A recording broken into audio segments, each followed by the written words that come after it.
Итак, друзья, всем привет! На канале снова Техник Механик. И сегодня такое у нас холодное утро. И опять все-таки то же самое видео выкладываю. Решил перезаписать, так как все равно, наверное, до наших людей не доходит. Значит, многих волнует, многих владельцев Шкода, Volkswagen с двигателем 1.4, 1.6 и другие волнует стук на холодную. Как мы слышим, стук такой щелкающий. Многие пугаются, что проблема в двигателе с распредвалами, с гидрокомпенсаторами, с клапанами. Где-то, возможно, по какой-то другой механической части. Но я уже устал снимать ролики. И, наверное, еще раз попытаюсь объяснить. Смотрите.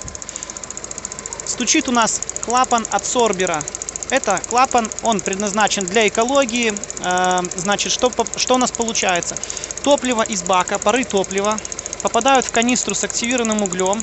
Здесь они оседают, скажем так, обеззараживаются или отфильтровываются, так как в канистре находится специальное вещество. Это у нас уголь, который нейтрализует пары топлива. Конечно же, все это дело он не нейтрализует, но каким-то образом уменьшает их концентрацию. Далее, пары топлива попадают вот по этой трубке во впускной коллектор и догорают в двигателе. То есть вот таким вот образом у нас поддерживается экология двигателя. Поэтому вот этот звук щелкающий вас по утрам не должен пугать. Ну и на прогретом автомобиле. Вот смотрите, нажимаю на этот клапан и слышно щелчки. Значит, щелкает здесь. Ни в ремне, ни в распредвалах, нигде. Звук отчетливо слышен, если же приложить сюда руку.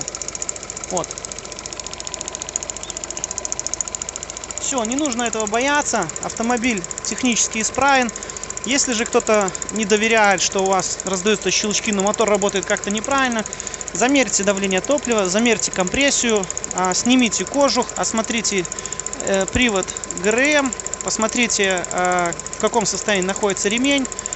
Если же звук все-таки уже идет из поддона, то есть возьмите деревянную палку, запустите двигатель на яме, на канаве, допустим, и послушайте, приложив палку к поддону, откуда же раздается ваш звук. Поэтому, друзья, не нужно пугаться вот этого щелкающего звука, тикающего. Это клапан адсорбера.